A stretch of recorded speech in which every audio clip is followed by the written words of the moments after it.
오늘도 우리 가운데 오셔 우리와 함께 더불어 살아가시는 주 예수 그리스도여, 오늘도 우리 안에 임재하시고 우리와 동행하시고 우리의 크고 작은 일, 우리가 선 자리마다 당신과 함께함이 우리의 삶의 능력이요 권세가 되어 살아가게 하옵소서.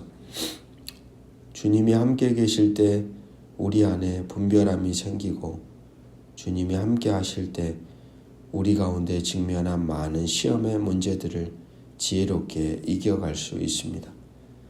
주께서 함께 하심이 오늘도 우리 각각의 존재, 선 자리마다 기쁨과 평안으로 충만케 하사 오늘도 우리에게 주어진 삶을 넉넉히 살아내는 복된 자들이 되게 하여 주옵소서. 주님, 오늘도 말씀하시옵소서.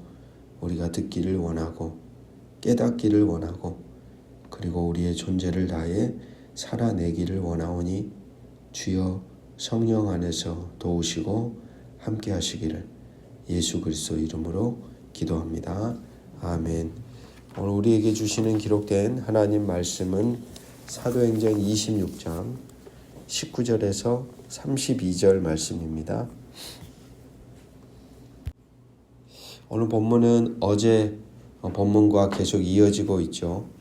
아그리빠 왕이라고 하는 사람 앞에서 신문을 받고 있는 사도 바울의 이야기가 계속해서 이어집니다.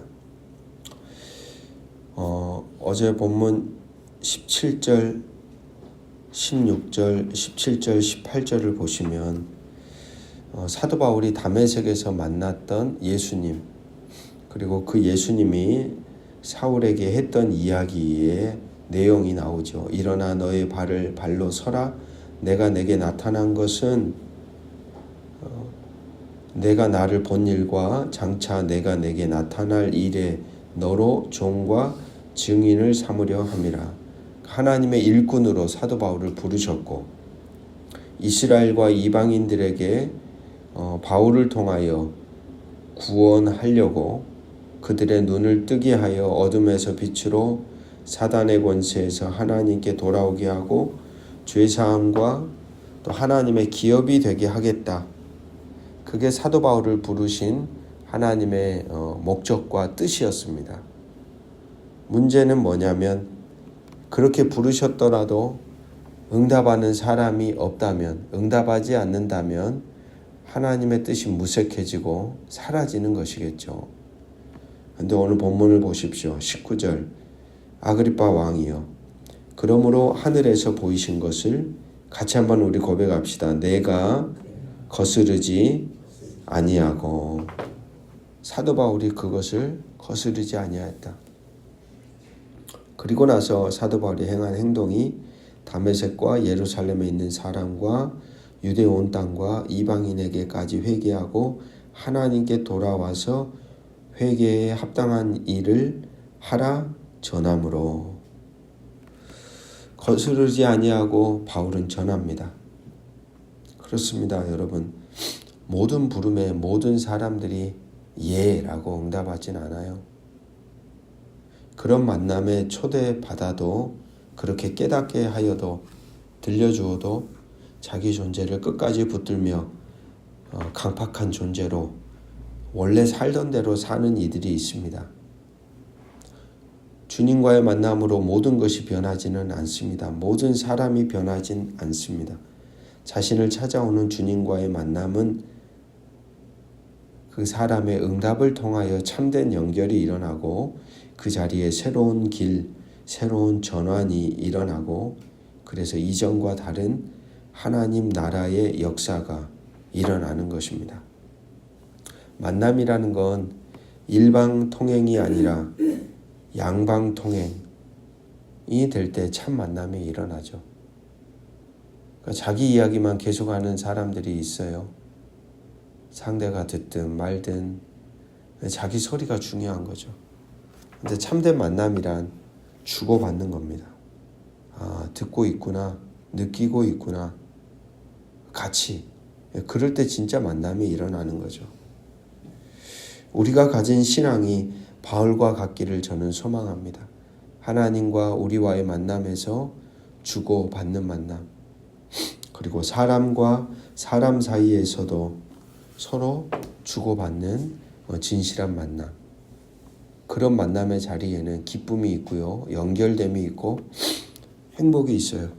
그리고 그런 만남을 통해 하나님은 당신의 선한 일을 한 마음으로 만들어 가십니다.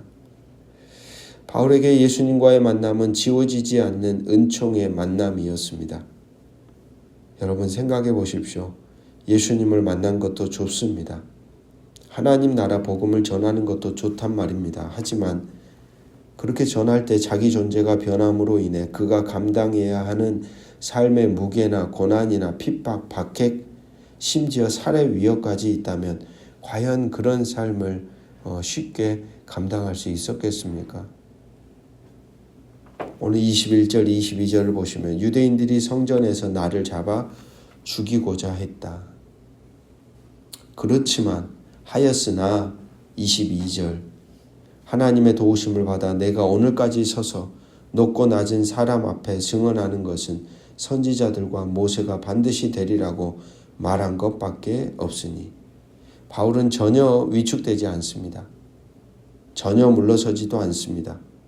그는 예수님이 자신에게 들려주셨던 그 다메섹 도상에서 그를 향하여 일꾼으로 세우셨고 그를 향하여 어떤 뜻과 하나님이 계획을 갖고 계시는지를 들었던 그 소리를 끝까지 간직하고서 자신에게 주어진 방향 목적에 맞게 자기 존재를 다해 삶을 걸어갑니다. 무엇이 한 존재로 하여금 자신의 인생을 끝까지 걸어가게 할까요? 그것은 사랑의 관계입니다. 사랑받는 줄 알면 삶이 변해요. 사도 바울은 자신이 측량할 수 없는 사랑을 받고 있구나라는 걸 알았어요. 그러니까 끝까지 걸어가는 거죠. 다메섹에서 그가 만난 예수로 인해 바울은 무너졌습니다. 세상에 예수를 이렇게 박해하고 핍박하던 나에게 이런 일을 맡기신다고? 나 같은 인생에게 내가 뭐라고? 염치는 내가 어떻게 해? 그런 생각이 그는 분명히 들었을 겁니다. 예수를 만나고 나서. 그렇습니다. 사람이라는 존재는 자신이 은혜받고 있음을, 자신이 사랑받고 있음을 깨닫는 순간 그 관계 안에 서 있는 상대를 향하여 모든 것을 다 내어 던집니다. 모든 것을 다 쏟아붓습니다. 주님이 바울을 만난 그 흔적은 바울이라는 대적자가 감당하기 버거운 측량할 수 없는 하늘의 사랑이 아니었을까요? 지워지지 않는 사랑의 흔적. 바울에게 주어진 환경 상황은 그렇기에 전혀 장애가 되지 못합니다. 늘 버거운 주의 사랑으로 인해 바울은 자신에게 주어진 삶을 그분의 뜻을 위하여, 그분의 나라를 위하여 주님과 함께 살아갔던 것입니다. 사랑하는 말씀의 동역자 여러분, 오늘 우리에게도 그 측량할 수 없는 사랑과 은혜는 흐르고 있습니다. 오늘 우리에게도 그 사랑과 은혜는 차고 넘쳐요. 매 순간 하나님은 우리를 당신과의 관계 안에서 사랑으로 우리를 먹이시고 입히시고 채우시고 살게 하시는 분이십니다. 그것을 통해서 오늘도 우리에게 주어진 많은 상황과 문제, 장애의 자리, 무너짐의 자리에서도 여러분에게 주어진 삶을 하나님과의 사랑의 관계 안에서 바울처럼 담담하게 걸어가는 복된 사람들로 걸어가시기를 주의 이름으로 축복합니다. 24절에서 25절을 보시면 바울이 이같이 변명하며 베스도가 크게 소리내어 이르되 바울아 내가 미쳤도다. 내 많은 학문이 너를 미치게 한다 하니. 바울의 진술이 베스도의 눈에 미친 것으로 보였습니다. 왜였을까요? 세상에 그 좋은 다소 출신, 그리고 그 좋은 가말리엘의 문화생, 학벌, 그 좋은 환경, 관계의 부유함을 다 내어 던지고서 예수의 길을 따르겠다고 그 길을 따르는 사람이 되어 온갖 핍박과 박해, 심지어 현재는 결박당한 채 죄수가 되어 재판당하고 있는 바울의 모습이 아무리 보기에도 베스도 총독의 눈에게는 저것이 미쳤구나, 미친 것으로밖에 보이지 않았던 것이죠. 이해하기가 어려웠던 것이죠. 여러분, 예수님을 믿고 그분의 말씀 안에 순종하며 산다는 것은 이처럼 세상 사람들의 눈에는 미친 것처럼 보입니다. 미쳤다는 건 이해되지 않는다 이 말이에요. 상식적으로, 논리적으로 도저히 세상의 상식과 이성으로 이해되지 않는, 세상과 다른 방식으로, 다른 생각으로 다른 나라를 세워가는 사람들, 그들이 그리스도인들인 것이죠. 이렇게 미친다면 사실 좋은 것이 아닐까요?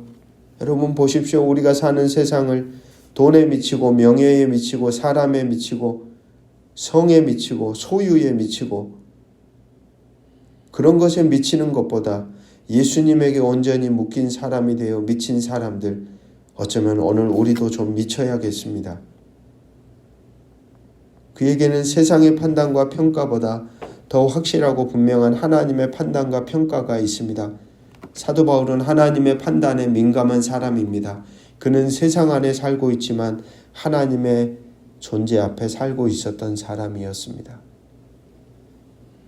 그렇다고 하여도 현재 바울은 죄수가 아니던가요? 하나님을 이제야 바로 보고 믿고 따르며 순종하며 살아가는 사람 바울 말입니다. 그런데도 죄수의 자리에 서 있는 바울의 모습은 꼭 하나님의 무능력함을 보여주는 것 같습니다. 여러분 그런 생각하잖아요. 하나님을 믿는다면 내가 죄수라는 게 웬 말이냐? 보란듯이 성공하고 보란듯이 능력을 보여주고 보란듯이 사람들이 우러러 볼 만한 자리에 서야지, 그런 생각이 우리에겐 있잖아요. 오늘 본문에 바울은 죄수입니다. 손발이 꽁꽁 묶인 채 신문을 받고 있죠. 마치 하나님이 무능력한 것처럼 보여지는, 하지만 더 놀라운 것은 그런 자리에 서 있는 바울이 전혀 위축되지 않는다는 사실입니다. 죄수의 신분에도 그는 주눅들지 않습니다. 그는 자신이 선 환경 따라 하나님이라는 존재를 다르게 평가하거나 다르게 이해하지 않습니다. 하나님에 대하여 실망하지 않습니다. 한결같이 동일하신 하나님이라는 존재로 바라보며 그는 연결되어 서 있습니다. 사실 우리가 살아가는 삶의 자리에서 우리는 종종 하나님이 힘써 주시기를, 하나님이 능력을 나타내시기를, 그 대부분은 우리 자신에게 도움이 되는 것들입니다. 그것을 우리는 구하고 기도하지요. 그리고 그러한 기도의 내용이 이루어지지 않을 때, 지속되지 못할 때 우리의 신앙은 흔들리곤 합니다. 사실 이게 어쩌면 기복주의 신앙의 모습이 아니던가요? 여러분, 이러한 신앙과는 나와 우리를 위한 하나님만을 생각할 뿐 하나님을 위한 나, 하나님을 위한 우리가 되고자 결단하지 못하게 만듭니다. 우리 자신이 이 땅에서 하나님의 뜻을 이루어내는 자이며 드러내야 하는 자라는 사실을 잊어버리게 만든다는 사실입니다. 사랑하는 말씀의 동역자 여러분, 여러분이 서 있는 환경과 상황, 문제, 안과 밖에서 요동치는 여러분의 다양한 요동함에도 변하지 않는 하나님의 사랑을 여러분은 신뢰하십니까? 우리라는 존재도 변하고 환경도 상황도 늘 변하겠지만 그분의 사랑은 언제나 변함없이 한결같음을 믿으십니까? 그 관계됨이 하나님을 우리를 끝까지, 하나님이 우리를 부르신 삶을 향해 끝까지 걸어가게 만들 겁니다. 마지막 29절 말씀입니다. 우리 같이 한번 읽어보겠습니다. 시작. 바울이 이르되 말이 적으나 많으나 당신뿐만 아니라 오늘 내 말을 듣는 모든 사람도 다 이렇게 결박된 것 외에는 나와 같이 되기를 하나님께 원하나이다 하니라. 우리가 가진 신앙의 길은 여러분, 나만 독점하는 것, 나만 소유하는 것, 나만 잘 되는 것, 나만 아는 것이 아닙니다. 오늘 사도 바울의 고백을 보십시오. 이렇게 결박된 것 말고 이렇게 내가 묶이고 포로가 된 것 외에는 같이 한번 고백합시다. 나와 같이 되기를 원하나이다. 할렐루야. 나와 같이 되기를 원하나이다. 뭘요? 이 기쁘고 행복한 길을 독점하지 않고 함께 걷고자 초대하는 거예요. 바울이 처해 있는 죄수의 신분에도 불구하고 바울은 이렇게 죄수가 된 것 외에 자신의 존재 안에 하늘이 준 기쁨, 주님이 주시는 사랑, 은총, 자비, 그 안에 그 풍성한 삶을 누리며 어디에서든 살아가는 존재가 되었던 것이죠. 그래서 바울은 생각하는 겁니다. 당신들도 나와 같이 되기를 원합니다. 주와 같이 살기를 원합니다. 주와 같이 걸어가기를 원합니다. 주님이 당신을 사랑하니까 그 사랑의 관계 안에 당신들도 행복을 누리며 살아가기를 원합니다. 라고 말하고 있는 것이죠. 여러분, 이러한 메시지가 우리에게서 자연스럽게 흘러나오려면 우리가 정말 신앙의 길에서 행복하고 기쁘고 자유하며 참된 하나님의 형상으로 아름답게 삶을 누리고 있을 때 이런 고백이 흘러나와요. 저 사람들도 나처럼 주님을 좀 내가 지금 품고 사는 예수를 저 사람들도 좀 그 관계 안에 살기를 원하는데 왜요? 내가 누리고 있으니까. 좋은 것을 나누어 주려고 하는 마음이 생겨나는 것이죠. 바로 그것이 전도입니다. 그냥 입술로만 예수 믿으십시오 말하는 게 전도가 아니라 내가 그 예수님과 더불어 행복한 삶을 풍성하게 누리며 살아가고 있을 때 마음 안에 저 사람들에게도 정말 나와 같이 되기를 하고 하는 마음이 생겨나는 것, 이게 바로 전도의 시작인 거예요. 생각해 보십시오. 예수님에게 사로잡혀 살아가는 삶이 세속의 가치와 질서 따라 살아가는 이들보다 더 행복할 때, 그럴 때 비로소 전도라는 게 일어나는 겁니다. 인생 살아가다 보면 우리 마음 안에 자꾸 그런 경우 있지 않으세요? 세상 사람들이 잘 나가고 많고 부유하고 잘된 사람들이 자꾸 부러워지는 거예요. 세속의 가치를 따라 살아가고 있음에도 그들의 삶이 동경이 되고 그러면서 자기 자신은 너무 초라해지는 것 같고 도대체 뭘까? 여러분, 그게 신앙이 아니잖아요. 세속의 가치나 세속의 질서가 아니라 하늘의 가치와 하나님의 뜻과 하나님의 질서를 따라 살아가는 것이 내 안에 더 큰 행복으로 누려져야 합니다. 저와 여러분에게 그런 일들이 누려지기를 주의 이름으로 축복합니다. 그래서 내 삶 속에 함께 하시는 예수, 어느 누구에게 누가 소유한 것보다 더 크신 이 존재를 내 곁에 있는 사람들, 내 아들, 내 자녀, 내 남편, 내 이웃, 내가 만나는 사람들, 저들도 좀 내가 만나는 예수처럼 저들도 행복하면 이라고 하는 마음이 여러분의 삶의 흔적을 통하여 오늘 여러분 곁에 있는 사람들에게 흘러가게 하는 복된 축복의 통로로 저와 여러분의 삶이 쓰여지시기를 주의 이름으로 축복합니다. 기도하겠습니다. 주가 부르실 때, 만나주실 때, 말씀하실 때 예라고 응답하며 살아갈 수 있는 우리가 되게 하옵소서. 갚을 길 없는, 측량할 수 없는 은총과 자비, 사랑 안에 우리가 서 있음을 매 순간 경험하고 살아가게 도와주옵소서. 그 사랑의 관계 안에서 어떤 환경, 상황 속에서도 때로는 바울처럼 묶여있는 상황이 될지라도 하늘의 기쁨으로 충만한 자 되어 담담하게 주어진 삶을 짊어지고 용기 있게 걸어가는 우리가 되게 하여 주옵소서. 주님, 당신과 함께하는 삶이 우리에게 참된 행복으로 채워지기를 원합니다.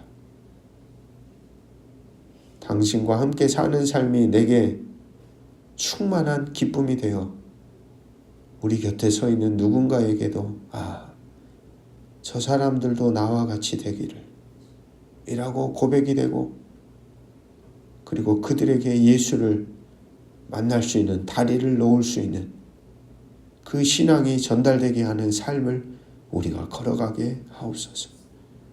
주 예수 그리스도 이름으로 기도합니다. 아멘.